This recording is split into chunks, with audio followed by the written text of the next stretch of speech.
Welcome, everybody, to a very special conversation with Vice President Vance. We've got a great program for you. Before we bring the main event up, we want to thank our partners, CGCN, Alpha Institute, and we're very grateful to all our sponsors.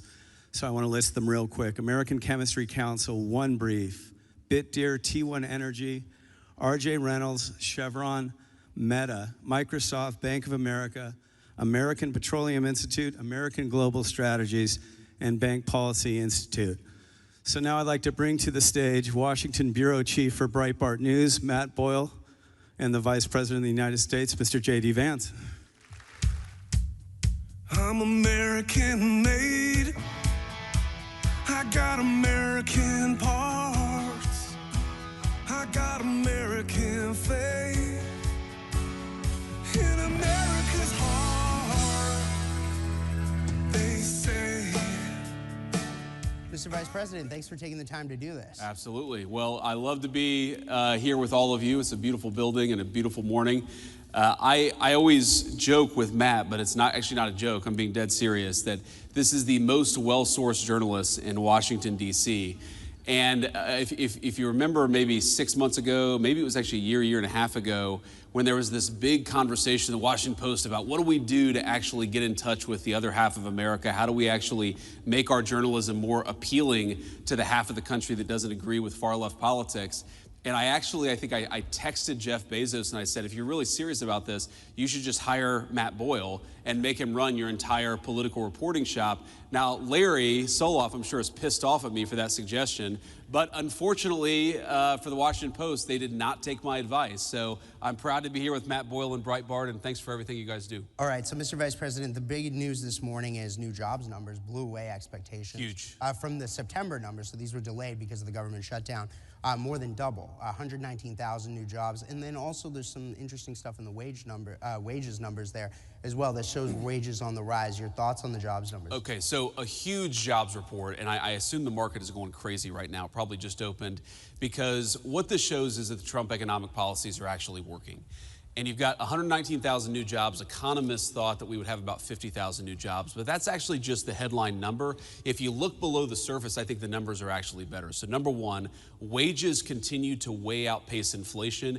If you go back to the 3 years of the Biden administration, the average American worker actually lost about $3,000 of take-home pay. In the first 10 months of the Trump economy, we've increased take-home pay by about $1,200 adjusting for inflation. So that's a huge, huge thing, and this jobs report confirms that. You have the number of manufacturing hours worked in the economy is actually going up. You see the private sector is really driving this economic growth and is driving the job creation. And this is really important, I know, to you, Matt, but really to me, and it's that we are seeing the job growth go to native-born American citizens. And what happened under the Biden administration is, to the extent there was any job growth at all, if you looked at the data, almost all of the net job creation in the United States under the Biden administration went to the foreign-born. Now, of course, some of those people are legal immigrants to the United States, but that means that a lot of the job creation was actually going to illegal aliens who shouldn't have been in our country. The best thing that you can say about the Trump economy is that American jobs are going to American workers for a change, and that's the thing that I'm proudest about with these numbers. Right, so now another big story is that last night President Trump announced that tomorrow he's going to be hosting a meeting with the New York City mayor-elect Zohran Mamdani. He calls him communist. I might have a He's stomach not wrong bug about that.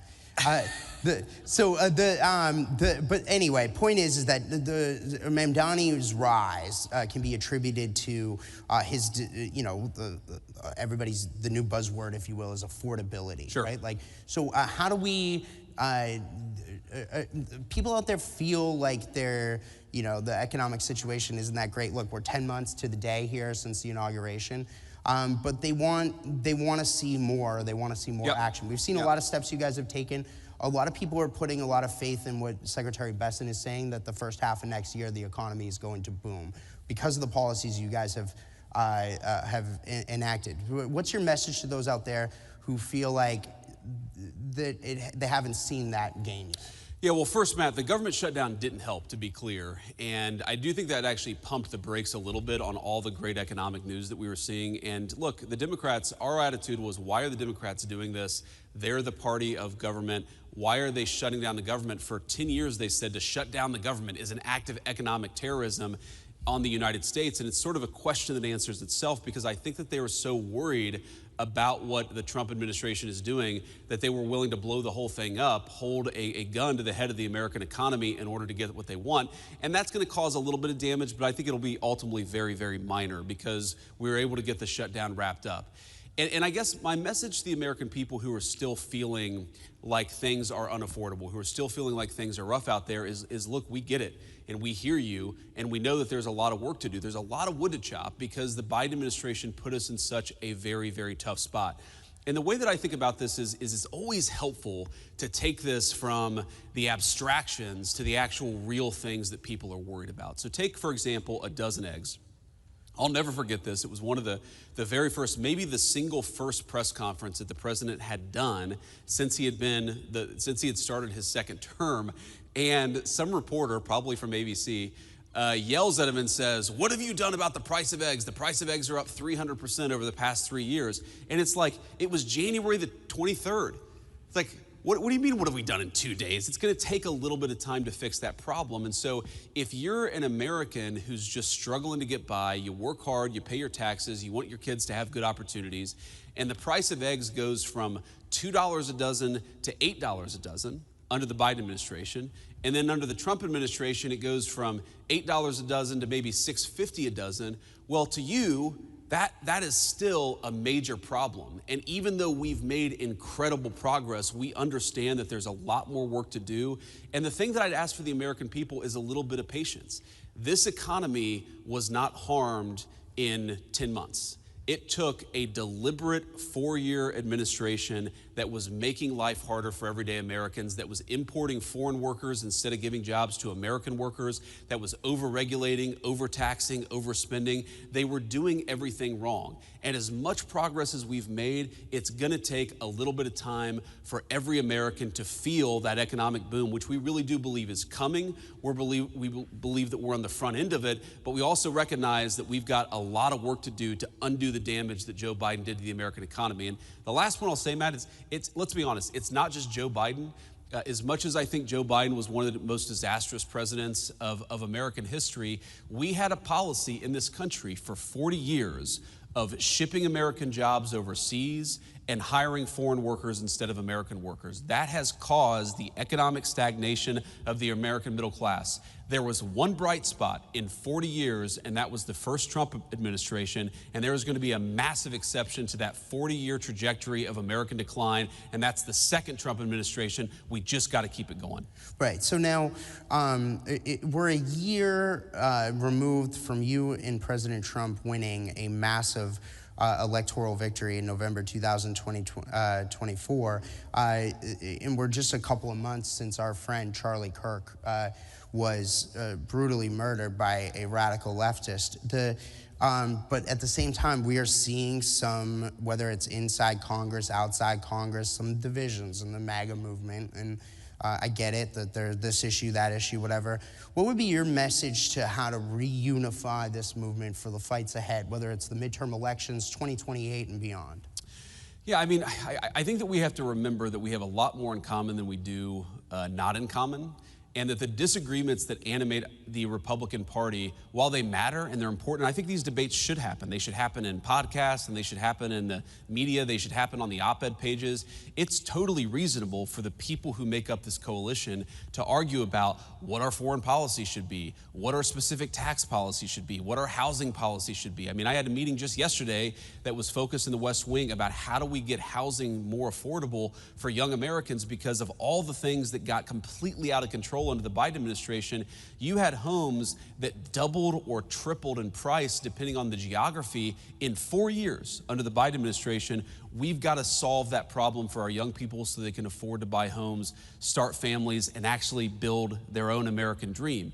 So I think my attitude is, let these debates play out. But don't let the debates that we're having internally blind us to the fact that we are up against a radical leftist movement that murdered my friend a couple of months ago and that would throw many people in the Trump administration in prison, not for doing anything illegal, but for not following the far left's agenda.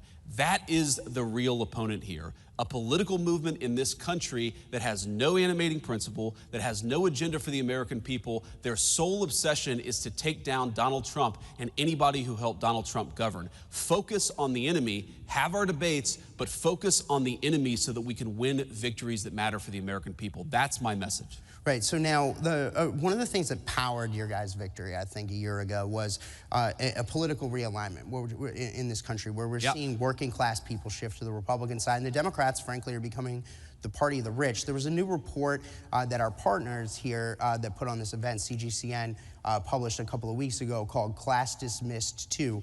And in this report, they go into detail about how some of the numbers on this political realignment. 75%, more than 75% of the top 30 income congressional districts are represented by Democrats now. That's a totally new thing. The last 3 presidential elections, the Democrats counties were represented more than 60%, in the case of the 2020 election, more than 70% of aggregate GDP in this country. President Trump won counties 30-something% in each of those elections. So your thoughts on what we're seeing now with this political realignment and some of those statistics? So let me say a few things, Matt. So first of all, I think that part of what you see as division in the Republican Party is a consequence of this realignment. We have a new governing coalition. We have a new political coalition. We have people who didn't used to vote Republican, and frankly, they have different preferences sometimes on certain issues than maybe the Ronald Reagan or George W. Bush Republican Party did. I think the Donald Trump Party is a fundamentally new phenomenon in American politics. I think that it can govern the country successfully for the next generation, but some of those divisions you talk about are just the natural outgrowth of the fact that we've got a lot of working class voters who frankly don't care what was Republican orthodoxy 25 years ago, and so they're pushing the party in a different direction. And again, I think that debate is natural and normal, and it's something that we should frankly lean into, recognizing that the far left is really the problem that we have to confront in this country. The second thing that I'll say about it, Matt, is I think it's a great thing.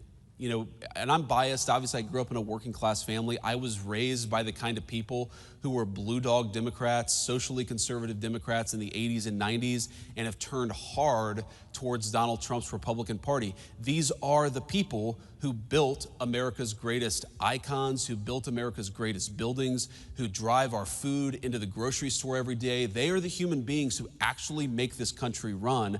I'm proud of them, and I want to keep the Trump coalition together. That's one of the things that we have to do in 2026. And this is my third point, and this is tough, because one of the things that was true of the Democratic coalition in, say, the 1990s is that because the Democratic coalition in the 90s was more upscale, they showed up, the Republican coalition in the 1990s was more upscale, they showed up in midterms. So Republicans tended to do a little bit better in midterm elections in the 1990s than, say, Republicans do today. And that's because while these working class voters are great, they're also people who don't necessarily show up to vote in the midterms all the time. We've got to motivate them. We've got to get them out to vote. I think it's one of the lessons that we learned in Virginia and New Jersey is that when Donald Trump is not on the ballot, you've got to give people something to actually believe in, something to be inspired by to get out there and vote. They're not going to vote just because you have an R next to your name. You've got to speak to this new working class coalition. And the one worry that I have when I look at so many of our great congressional allies, I do think that some of our folks in Congress, they want to go back to the Republican Party of 20 years ago. That Republican Party was a Republican Party that lost and that couldn't successfully govern the country. We need to lean into this new coalition, do a better job serving them, and that's how we get them to show up in these midterm elections so that we can win not just presidential races, but midterm races too. Right, okay, so you mentioned George W. Bush at the beginning of that answer. Now, there's a lot of news going on out there. Today is a somber day for the Bush family and for your predecessor, former Vice President Dick Cheney, who passed away. Today's his funeral. So I wanted to see if you have any thoughts on or message to the Cheney family. I know there was some misreporting out there about whether or not you were invited to that or whatever, but outside of that, there's also another big report that came out a couple of days ago about how George W. Bush and the people around him are plotting for retaking the Republican Party from President Trump and you down the road, and going back to the old way of doing things. I guess they don't like to win, but the point is that that's out there. So any response to that as well? Well, first of all, my condolences go to Dick Cheney and his family. Obviously, there are some political disagreements there, but he was a guy who served his country. We certainly wish his family all the best in this moment of grieving. On the issue of George W. Bush, I mean, look, as you know, Matt, I don't put stock in any story that doesn't come from Matthew J. Boyle at Breitbart News, so this could be totally fake news. But I definitely think, and you already see this, you saw this in 2020, you're going to see it in 2025 and 2026, there is an effort to try to wrest control of the Republican Party away from the voters and away from the coalition that really delivered the big victory in 2024. I think it's a huge mistake. Look, the American people don't want stupid wars and America's jobs going overseas and wide open borders. That is, whether intentional or not, that was the legacy of the Republican Party that came before Donald J. Trump. I'm glad the president got us away from that Republican Party. It lost, but it was also a disaster for the United States of America. Let's actually have a foreign policy where we focus on the interests of American citizens. Let's have an economic policy that's about building in the United States of America rather than shipping all of our jobs overseas and getting Wall Street enriched in the process. Let's have an economic policy that's about more self-sufficiency. I mean, I have 3 kids. I have an 8-year-old, a 5-year-old, and a 3-year-old.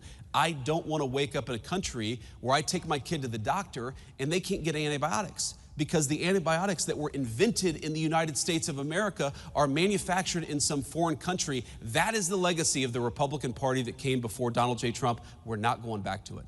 Okay, so now you mentioned the foreign policy and the deals that we're seeing around the world. One of the things that's been the hallmark here of President Trump's second term, again, we're 10 months to the day since the inauguration, has been these deals.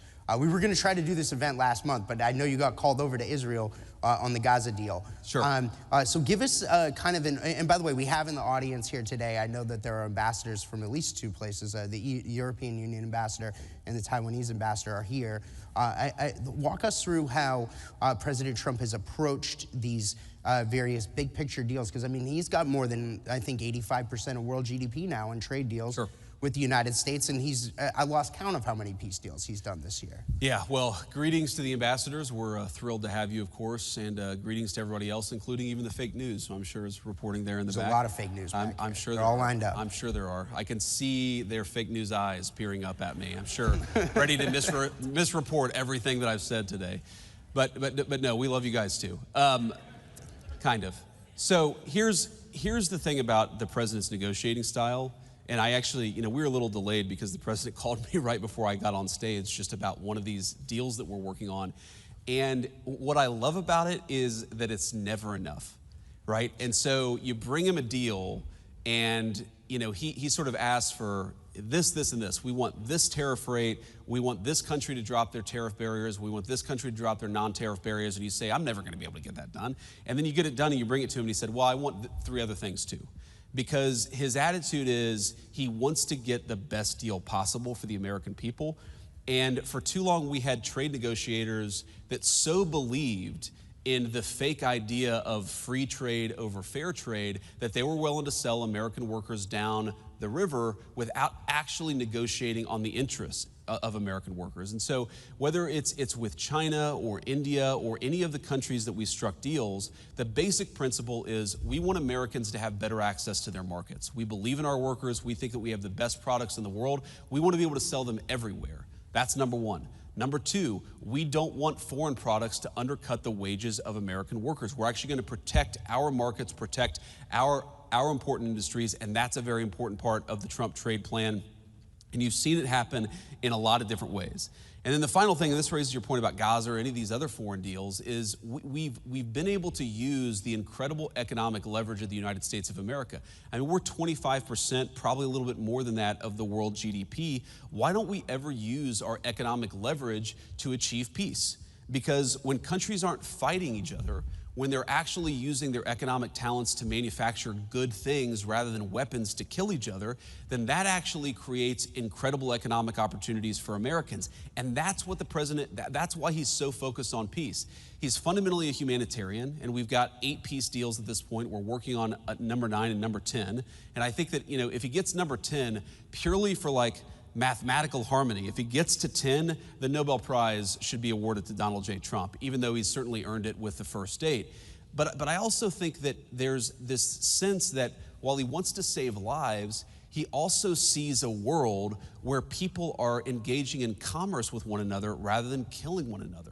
And he just, you know, he's a tough guy, but he's not a violent human. Like he's not a person, you know, who I think understands violence at a sort of fundamental level. It's like, why don't you stop killing each other and start trading with one another? Why, rather than Russia and Ukraine killing one another, why don't they actually engage in some commerce with one another, travel between the two countries, engage in some sort of cultural exchange? That is his fundamental perspective that he takes into these things. And fundamentally, if we get more peace in the world, it's good for American workers, it's good for the American people, and the president's going to keep on pursuing peace. He's done very well so far, but he's going to keep on working at it. Yeah, so there's a lot I want to pack into this next question. So one of the things what we've seen, I think, since your guys' victory last year, the whole world over, everybody I've talked to around the world really seems to have rallied to President Trump's vision on things like trade and immigration. I just saw, and particularly with regard to China and how we need to have a better deal with regard to there, and we just saw the president get back from there. Yep. I just saw comments that Pope Leo made about immigration. He said just the other day, and we did a huge story on it on Breitbart last night, that every country should get to decide, I'm paraphrasing him here, every country should get to decide who gets to come in. I mean, that's amazing to see that from the Pope himself. Sure. Your thoughts on more broadly how President Trump really does seem to have electrified the world and woke them up to these major issues that we're talking about here? Yeah. Well, Matt, you know I'm a devout Catholic, so I followed those comments closely, including on, of course, Breitbart.com. And that's my 3rd Breitbart shout-out. I've done pretty good, right? There's a lot of 20 Breitbart minutes, shout-outs. not bad. Thank you. Okay, thank you guys. But you know, it's interesting because you may not know it, judging purely from the comments of some people on social media, but the Catholic Church's views on this are actually quite clear. And it's that, yes, you must treat immigrants humanely. On the other hand, every nation has the right to control its borders. And obviously how you strike that balance is very important, but there's a lot of room there to actually control your own borders for the sake of your own people. One of the things, Matt, that you know always frustrated me about the immigration debate is that we ignored how open borders were not actually good for the dignity even of the illegal migrants themselves. You had little kids getting sex trafficked. We had 300,000 missing children under the Biden administration that the Mexican drug cartels had brought into our country. You had cartels using, in some cases, 9 and 10-year-old children as drug mules for their activity. Border security is not just good for American citizens, it is the humanitarian thing to do for the entire world. Because when you empower the cartels and when you empower the human traffickers, whether in the United States or anywhere else, you're empowering the very worst people in the world. Now, you've seen this in Europe, you've seen this in a whole host of places, but you know, it's almost like Europe and America got this idea in their head that to control your border at all was fundamentally, you know, uncompassionate, maybe it was even racist and bad. The president and I reject that wholesale. Putting the interests of your citizens first, it's not some ancillary thing. It is the very purpose of government. I am the American vice president. I wish very good things for the people of Mexico or the people of the United Kingdom or the people of any other country, but my priority, my charge is to look after the people of the United States of America, and you cannot do that if you're flooding the country with a ton of illegal immigrants and the drugs and the crime that they bring. Yeah, so the last question I've got, please give him applause for that one. That's incredible. Okay, so Mr. Vice President, the last question Even I've the got, Washington Post applause. I know, I think they did. So I got fired. So Mr. Vice President, the last question I got for you on that note, so is that there's a big discussion right now about healthcare in this country. Yes. The ACA subsidies expire at the end of the year. There's a lot of questions about what's going to happen about this. The Democrats shut the government down supposedly over this. But where does this go? What do we do to address healthcare prices and premium prices and so on and so forth? What does that look like? Is it a reconciliation plan? Walk us through what happened. So what's so crazy about this, Matt, is right before the government shut down, we had a meeting with Hakeem Jeffries and Chuck Schumer in the Oval Office. Is this where President Trump gave them the MAGA hats? Yeah. This is not just that. But the president whispers to one of his personal assistants. They're all very good people. And she kind of runs off. And I think to myself immediately, oh, what the hell have I gotten myself into? And she comes back with 2 Trump 2028 hats to give to Jeffries and Schumer. And then he has the photographer come in and he points at Jeffries as he's holding the Trump 2028 hat. And he's like, he says to the photographer, make sure Hakeem gets that. I'm sure he's gonna want to use it in his campaign advertisements. And it was like a hysterical moment. But when we got to the serious stuff, and they said, we really want to address the healthcare problem confronting the American people, the president said, well, absolutely. We agree. We want to address the healthcare problem confronting the American people. In fact, you people screwed it up with Obamacare, the Unaffordable Care Act, and now you're coming to us saying, let's fix it. Great, let's fix it. And then they said, I think they were kind of caught off guard, and they're like, well, but we want the fix before we're willing to open up the government.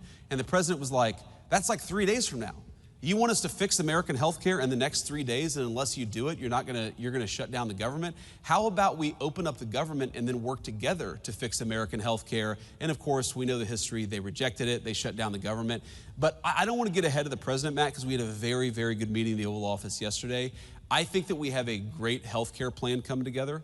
I think that it's gonna get Republican and Democrat support. And I think the president, look, right now, the American people get crap health care and they pay way too much for it. You have people who are paying thousands of dollars a month in premiums for a family of 4, a family of 5, and the access to health care is really low. This system is broken. The Democrats broke it, but who cares? We're gonna work together if they're willing to fix it. And the interesting thing, Matt, is people say, and this is one of the things I love about the president, people come to the president and say, no, don't talk about health care. That's a graveyard for Republicans. Republicans always lose on health care. And the president's like, I don't care about the politics of it. This system is screwed up for the American people. We need to fix it. So let's go and do it. Politics be damned. I love that. That's leadership. And that's exactly what we should want coming from the White House. Mr. Vice President, really want to thank you for taking the time here. Thank you, Matt. Good to see you guys. Thank you. I'm American Bye, man. Thank you. made. I got American parts.